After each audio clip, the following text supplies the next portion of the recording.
Here we go. Hello, hello, friends. And hi, Sage. How are you? Oh, hey, I'm good. Okay. This is one of my absolute favorite magical humans. And so it's a joy always to play with you in the magical sandbox. Thank you. I appreciate you.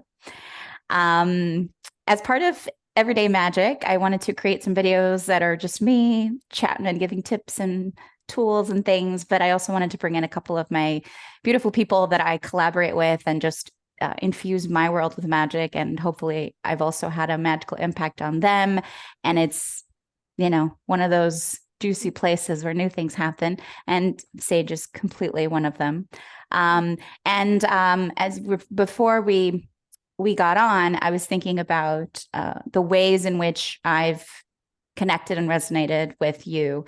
And we are both very driven to challenge ourselves, to create new things and take ourselves to new spaces. We're both captivating and enchanting, and Yes, we are. yes, we are. And we've also been forged under the intense pressure of really hard, unexpected situations in life, like on the hard end of the spectrum that sort of go into the realm of like, really? Like, not just, oh, I'm having a hard time and I have to persevere through it, but my world is kind of falling apart. And what do I do? And so I was just reflecting on some of the conversations you and I have had, and the incredible hardship and grief and resilience that you've had, and in my journey as well. So it's like there's a layer, an extra layer of beauty there. And I appreciate you for going there with me always. Yeah, it's of course. You like send out the invite of like, "Hey, I want to do this." And I'm like, "I don't even know the details. I don't even need to know the details. I'm just like, where are you picking me up at?" Oh my God, I wish. Where are We're you picking literally me on the opposite ends of the country, but oh, how I wish I could literally roll up and pick this woman up any day of the up? week.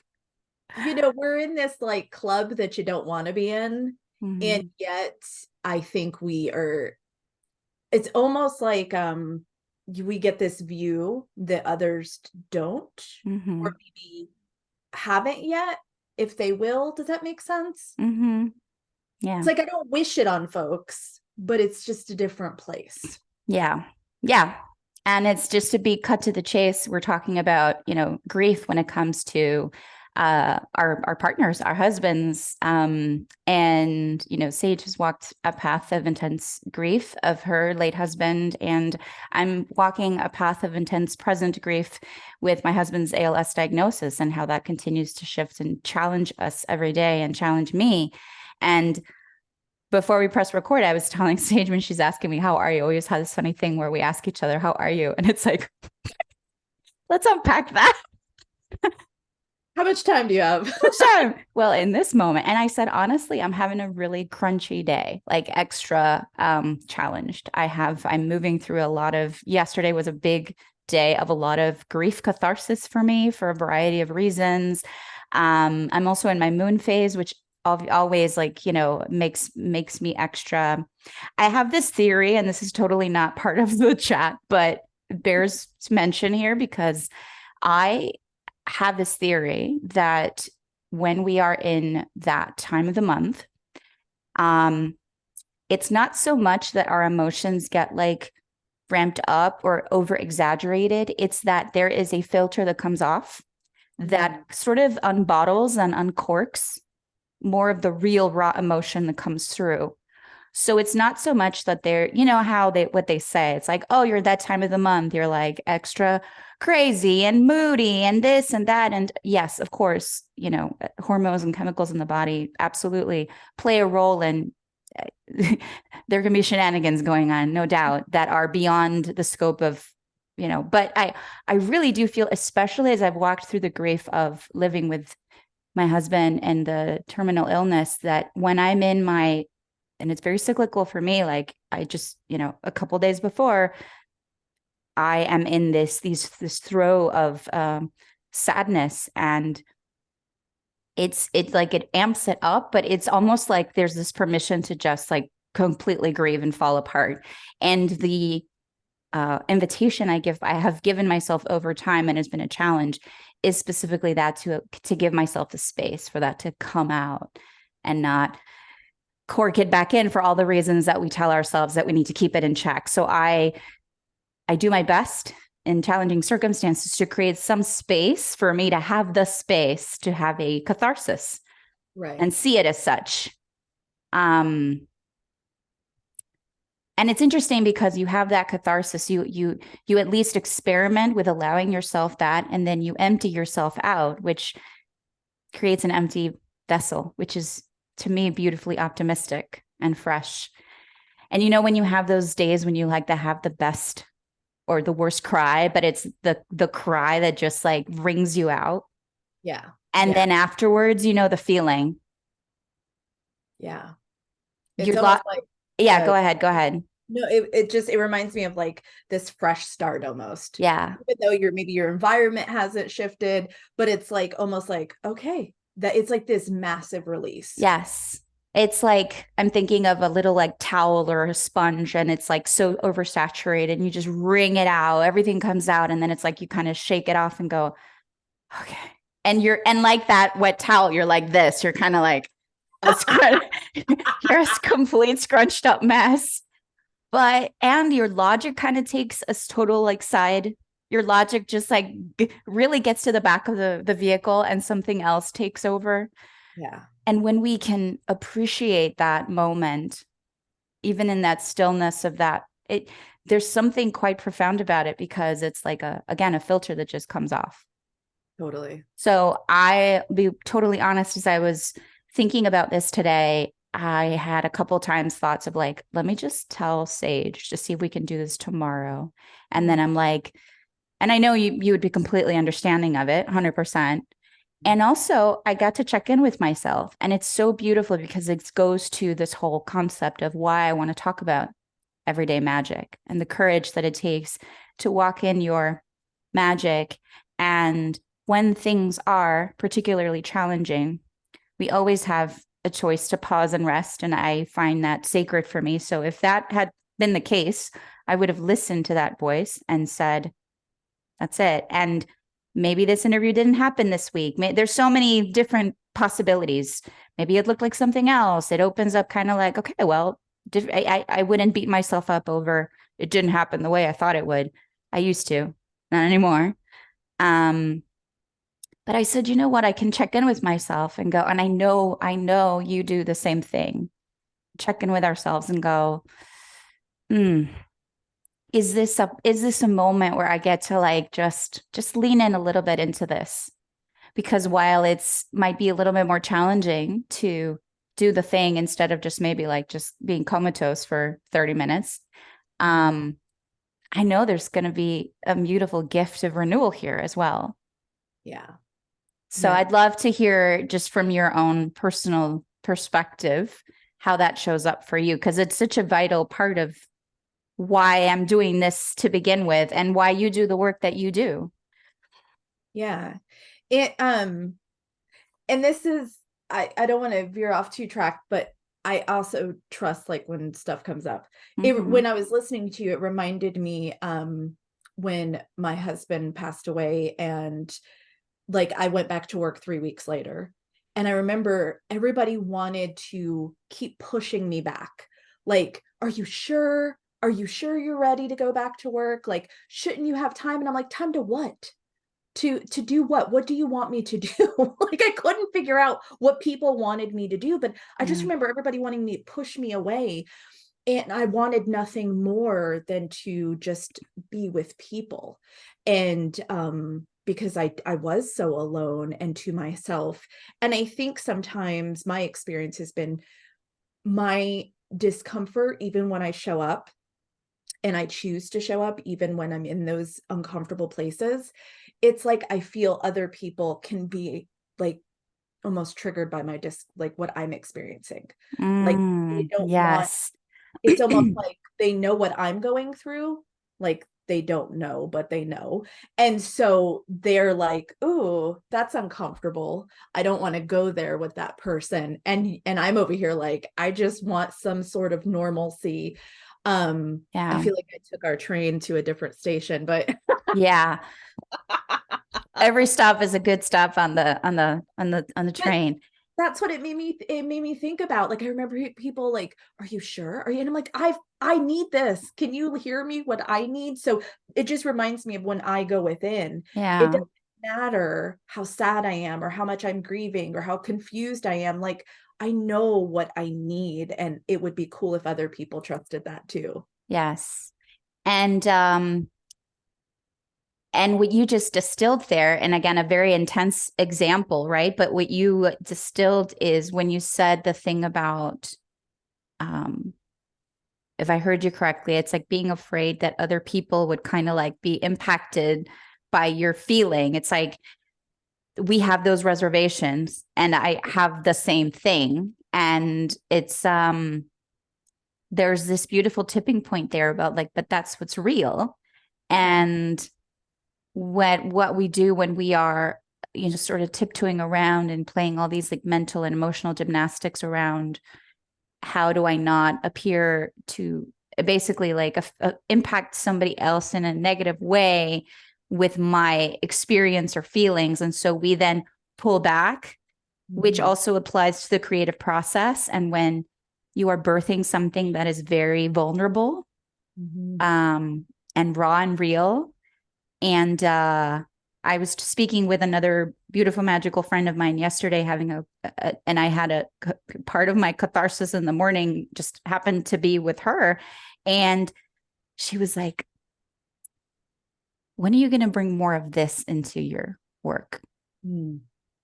She was like, because I can just, and she said it in the most genuine way, not like, she was like, it's almost like, and I basically said kind of like what you're saying. And like there's this fear of, well, will it be perceived as too much to sort of handle or hold? And then Yeah. she was like, well, then whoever is not receptive to that can go experience something else. But it's ultimately where we might be wearing a mask Yeah.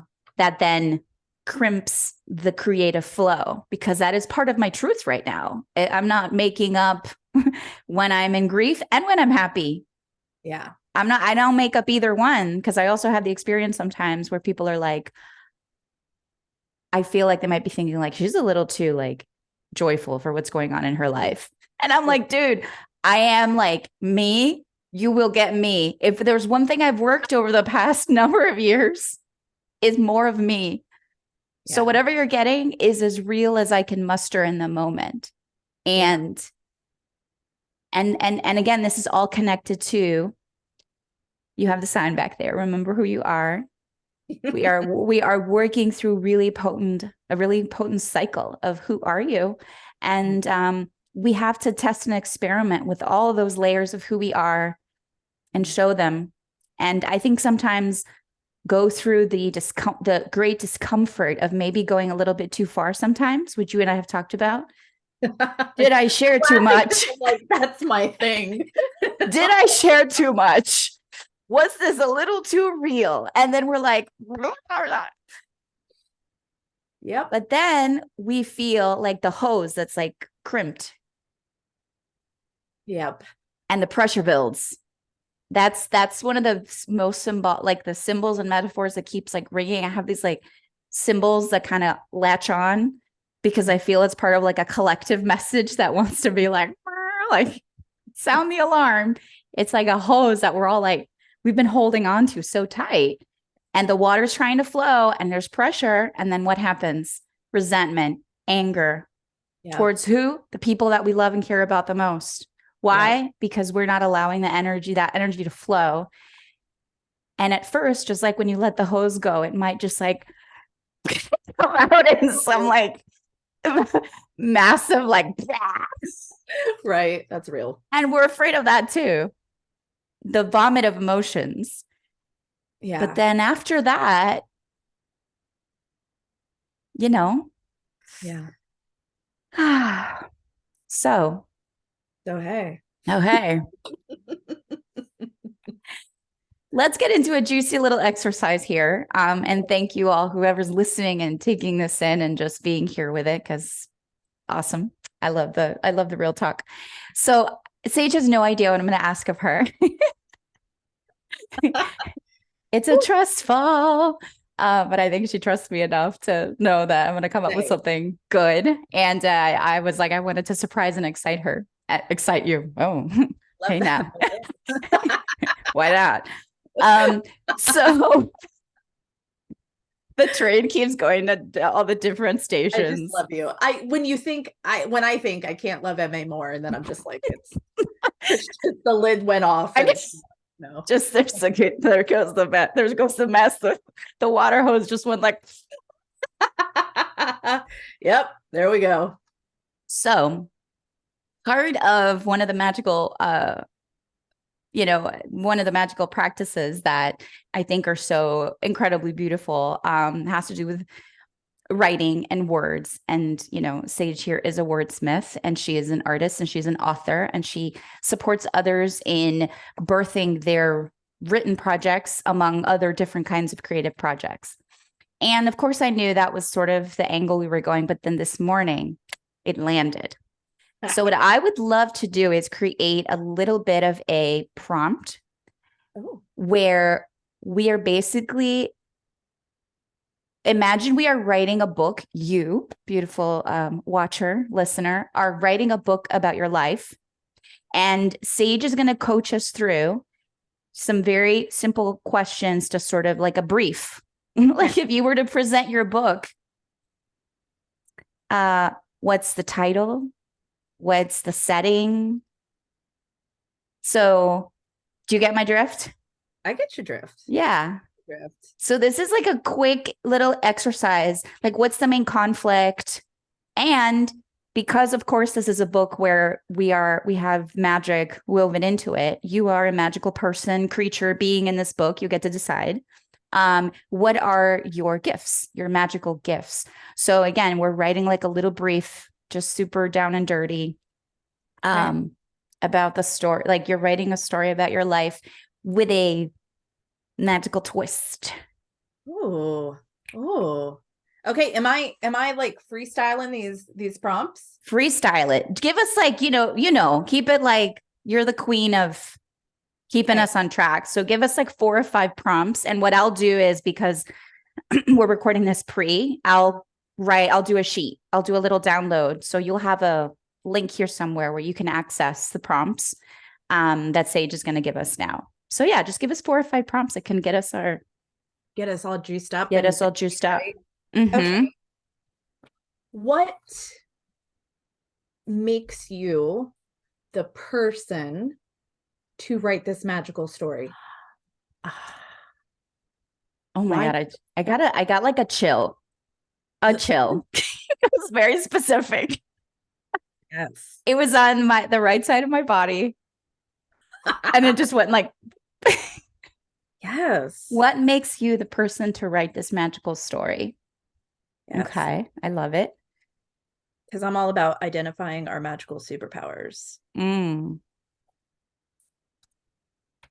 Are we writing too, or am I just doing prompts? Oh, just prompts. Just yeah, prompts. yeah. Real me and MA, real me. And I'll be like, hold on, are we writing a novel right now?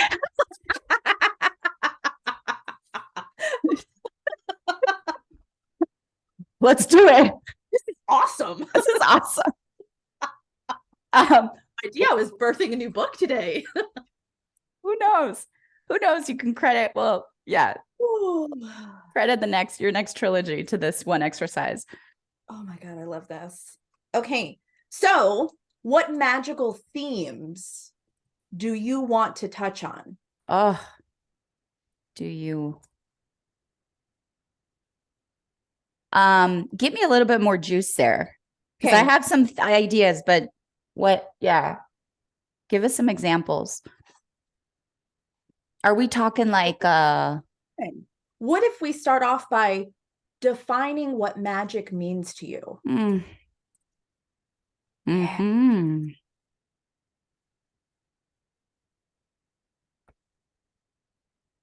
Mm-hmm. Fab.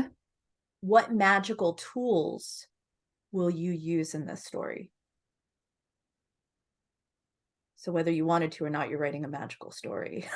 Oh, yes, whether you want it to or not.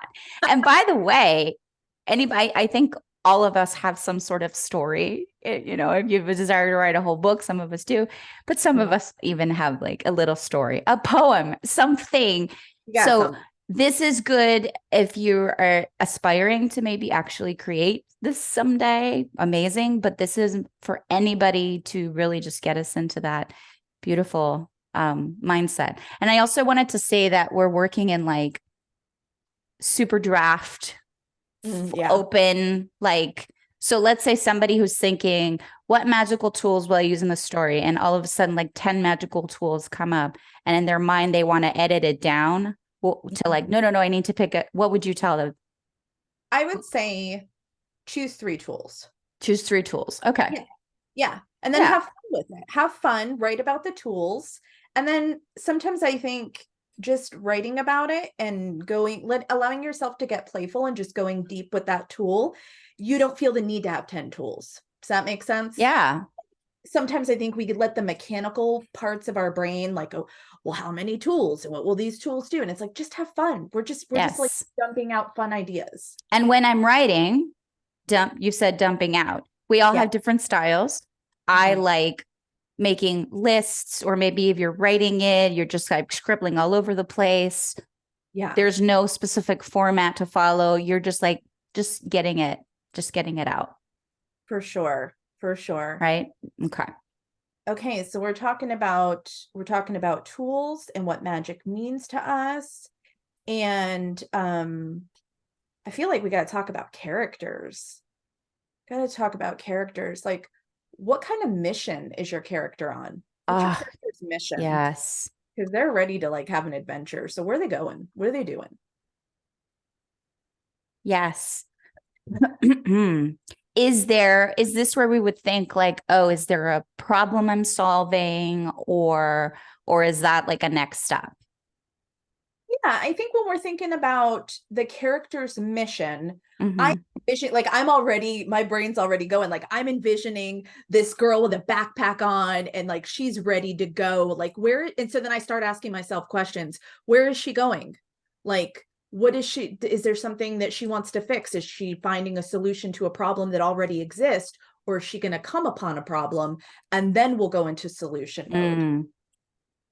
But I just see her with her backpack, like she's ready to go on.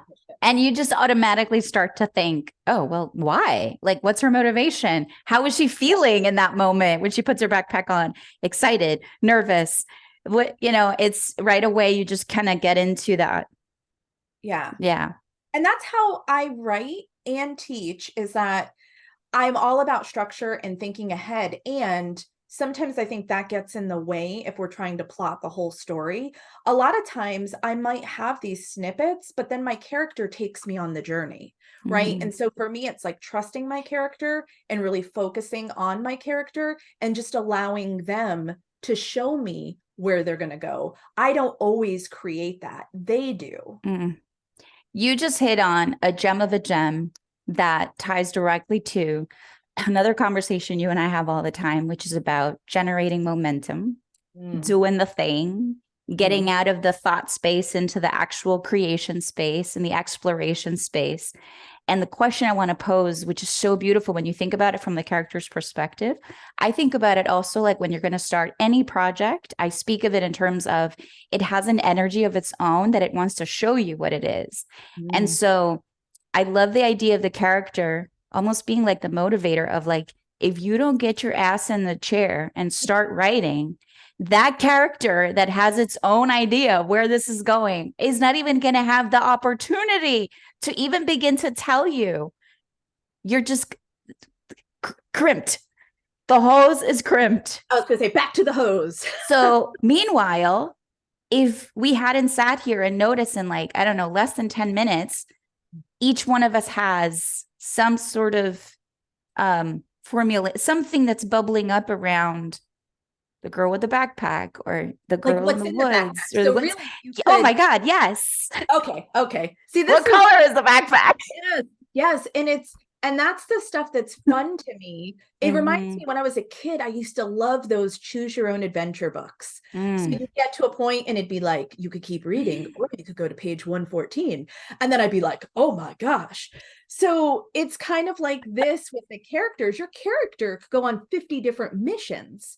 And it's Yes. not to me about necessarily choosing what the mission exactly looks like, but it's like, well, what is she fired up about right now? Is she, and like you said, how is she feeling? Is she scared? She intimidated? Is she lit up, like energized? What is she experiencing? It's like once you can vision something, just get a little something, then it's like you start peeling it back and just let you Yeah. talk to you. And it's so beautiful because it's there's the fun and the joy and the spontaneity of allowing the creation to be what it wants to be. Um, which is so important. It's like if we see it in these magical terms, like you're bestowed with the spark of an idea, a little glimmer, literally, Yeah. a girl with a backpack.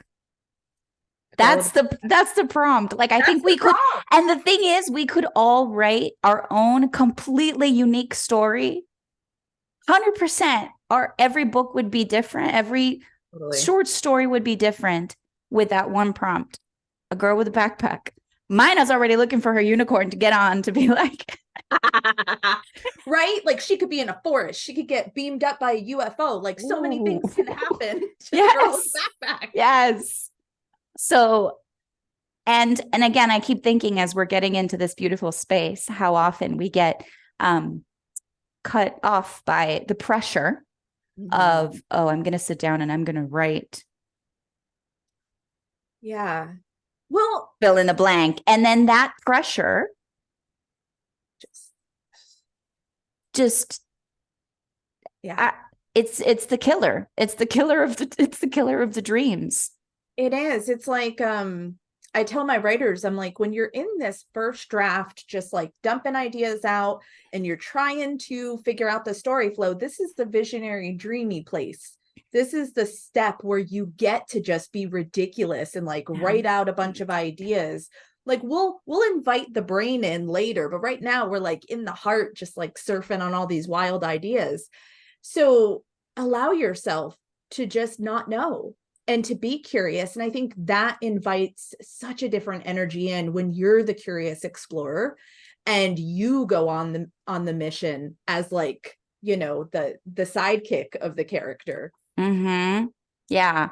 I think something I feel like it would be really beautiful to invite anybody who's feeling, because I'm thinking about people out there that might have a project in mind, but they're feeling a little like stuck in the either starting, follow through, momentum, the keeping it, whatever phase you're in, is to actually park that for a moment and enter into a space where you are doing something like maybe writing a story that you never, maybe you did, it wasn't even in your like, but all of a sudden you find yourself sitting down with a journal or a computer and you just ask yourself, what could this look like? And that I think has the power to show you, get you out of maybe a stagnant pattern.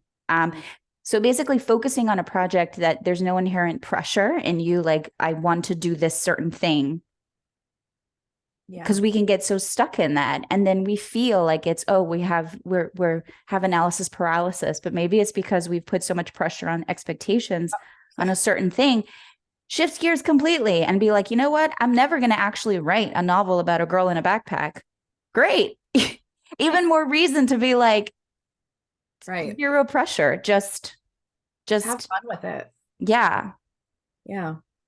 Yeah, if anything, it's like a creative like exercise for you to stretch your muscles. And you know, I think about we work out muscles in a gym or doing different exercise. It's like just writing to write for the fun of it gets to be like normalized. Sometimes I Mm-hmm. think it's like, oh, if you're writing, it's got to be super serious or it's got to lead to a bigger thing. And Exactly. Yeah. then here comes the pressure, here comes the overwhelm. And it's like, well, what if we get to just, what if I just write a haiku today because I wanna, you know? Yeah.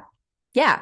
And again, this is merely to get us into the space of also, I wanted to be a container of self-expression for us to talk about.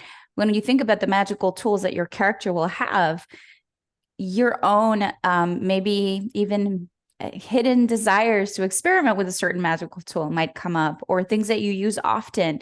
It's a place where you can talk about yourself through the lens of this character that you're making up. So it also feels like the same when you're talking about the mission. It's just the ways that our creative exercises can reflect the things that we're moving through and how they can help us process and heal and see from a different perspective. And it doesn't take a whole lot to get to a point of like these little revelation moments that you just go like, oh, I've never thought about it that way. Yeah. And that to me, those little moments are like enough to completely shift, again, the energy and the frequency and the vibration of your day and your experience, which is why we employ this idea of magic. We want to move the energy. So moving the energy in this way opens up the space for so much more. I've had my characters, I mean, speaking of writing as a therapeutic tool, I've had my characters have conversations that I wish I could have with someone in my life, but either I can't or I know I won't. And so I allow myself to move those feelings and heal through them. Yeah. It's like when we're told like write a letter to someone, but you don't have to send it. And it's just like the power of writing the letter to them. I mean, I've had my characters like reenact what I'm imagining. And it's very therapeutic. Yeah. That's amazing. Yeah.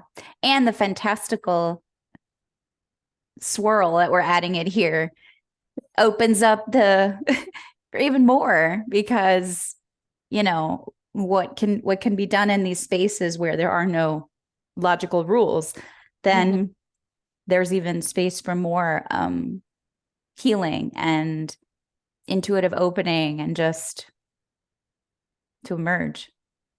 Yeah. And when I have people who are writing like memoirs or nonfiction, I'll say, you are the character, right? So you put on the backpack. Where are you going? What do you want to create? What's your mission? And like you get into that place. Yes. And it's almost like a permission to play in a different way than, oh, I got to show up just like I am. Yeah, totally.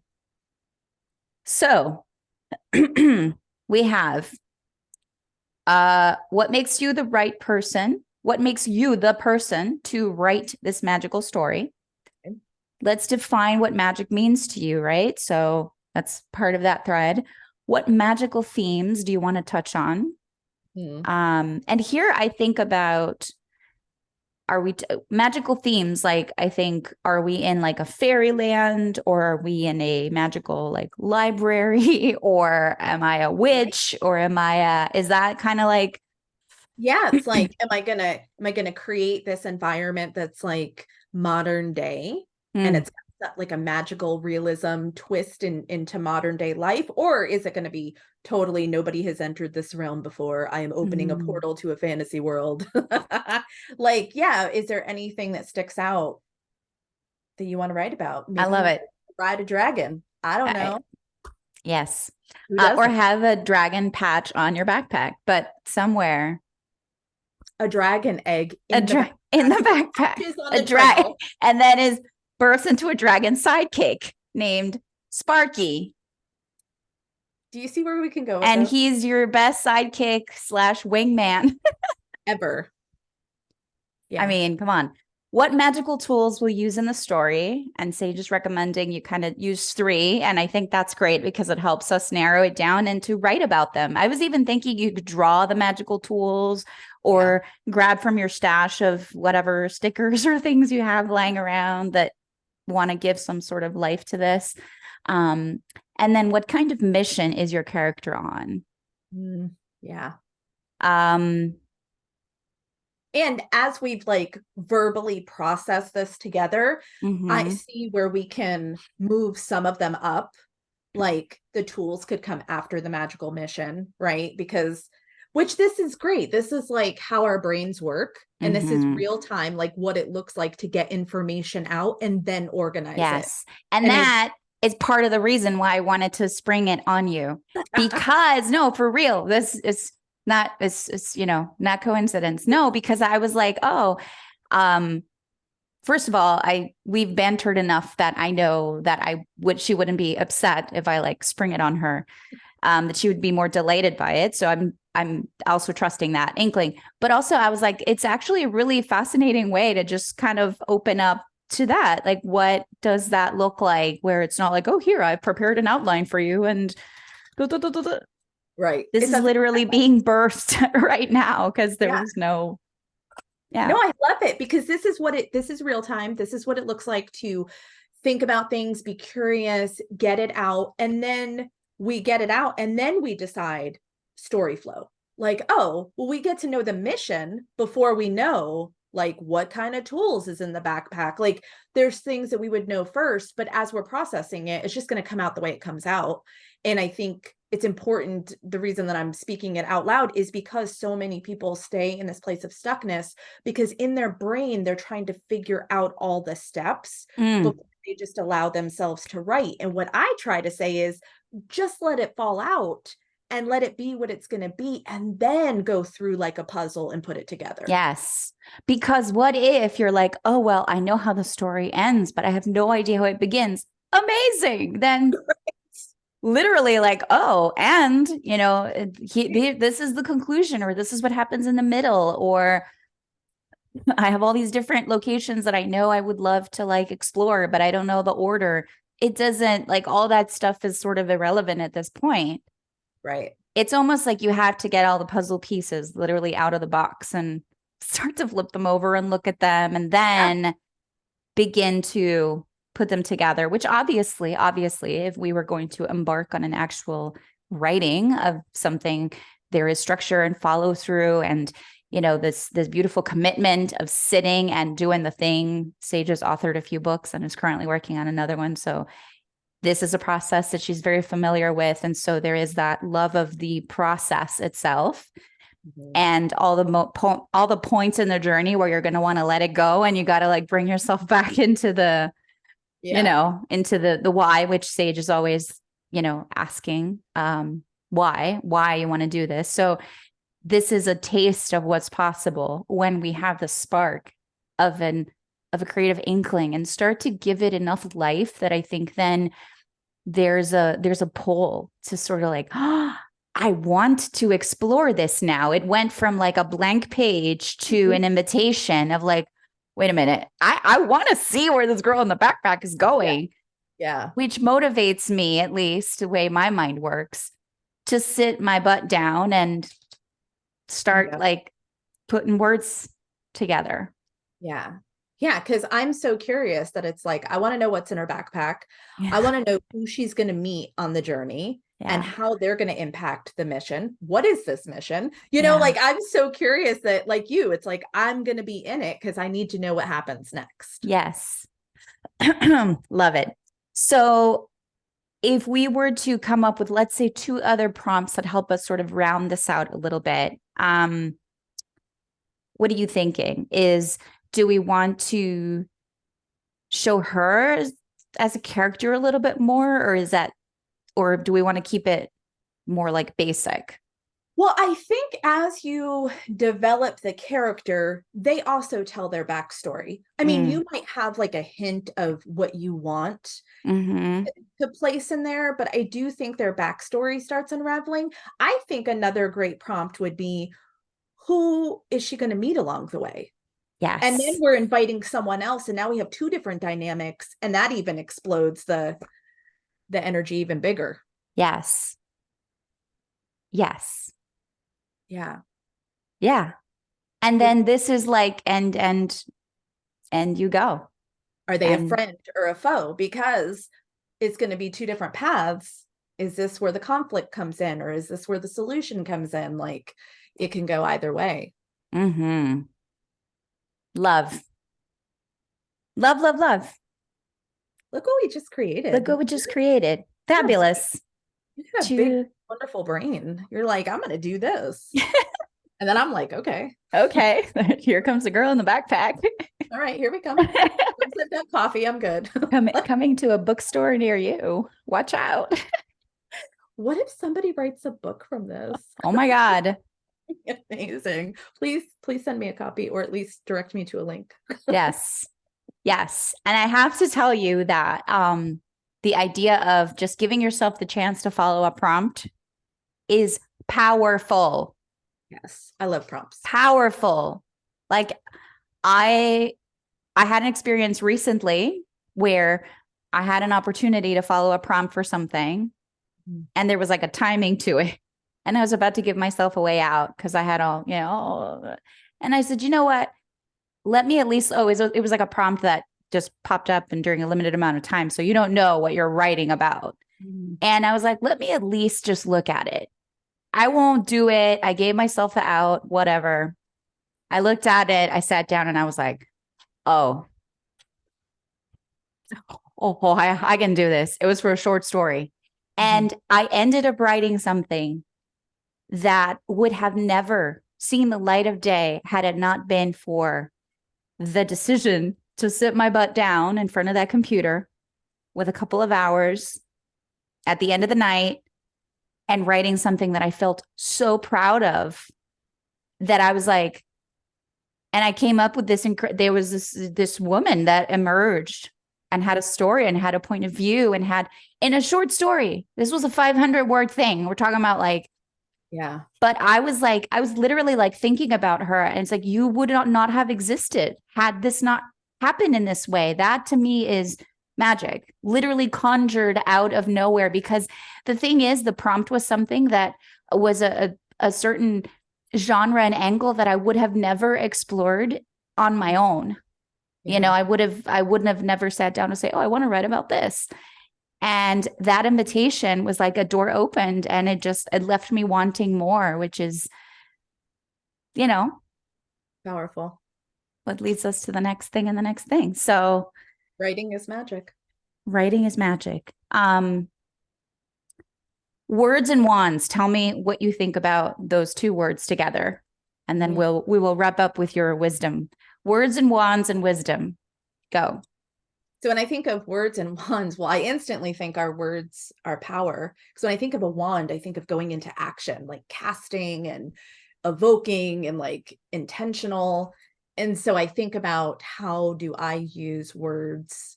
I was thinking about this, like how do I use words intentionally throughout my day? Can I share? Is this good? Please, yes. Like, hello, I got stuff to say. She's like, please let me. Yes. I'm gonna need a minute. I think about how gratitude is so important to me, and I really lean into my gratitude practice a lot, especially through harder times. And so that is like a magical word play for me, is speaking out my gratitude. And for me, I do a lot of speaking my words out loud. And so I mean, when I'm cooking and it's like, oh man, I hope this spaghetti sauce that I'm stirring around is going to be so nutritious and just warm the bellies of my kiddos. And, like I'm always looking You're casting spells.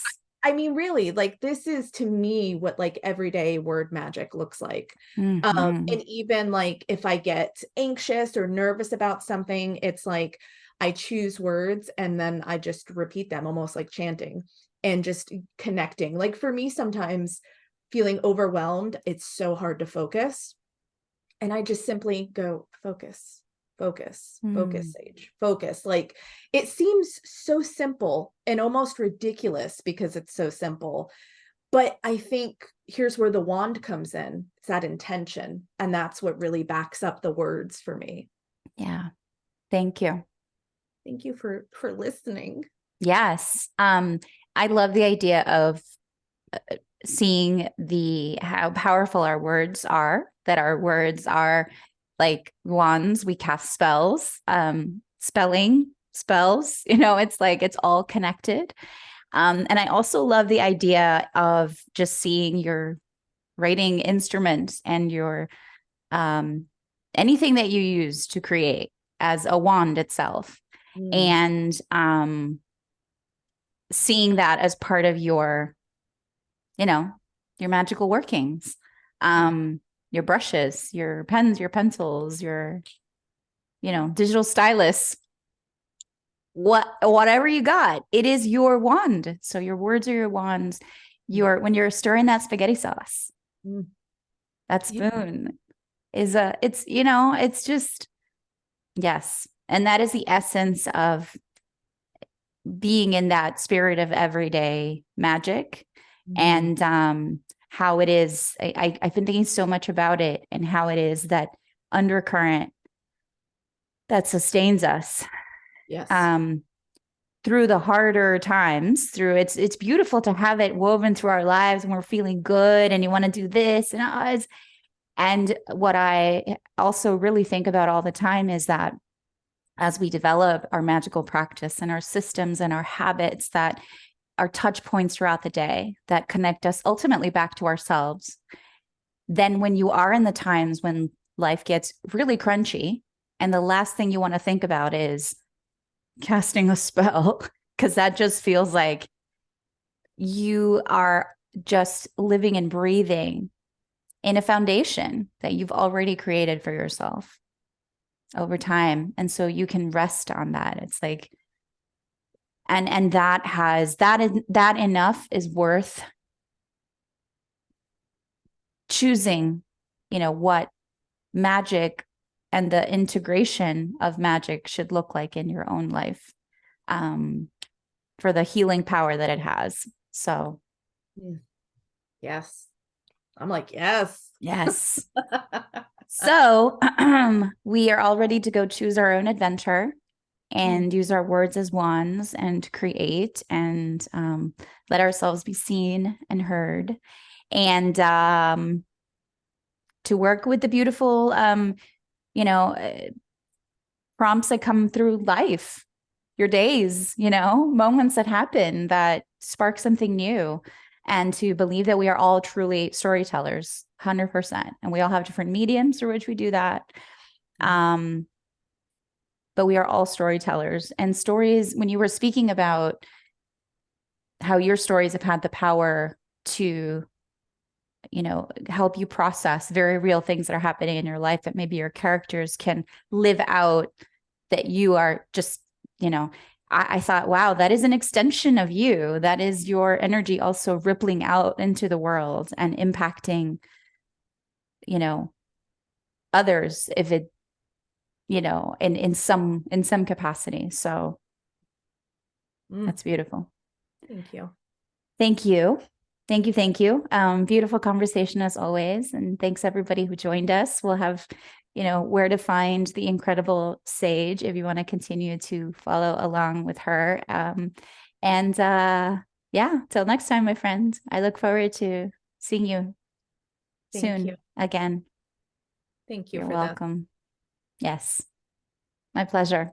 I love you. Mwah. I love you too. Bye, everybody.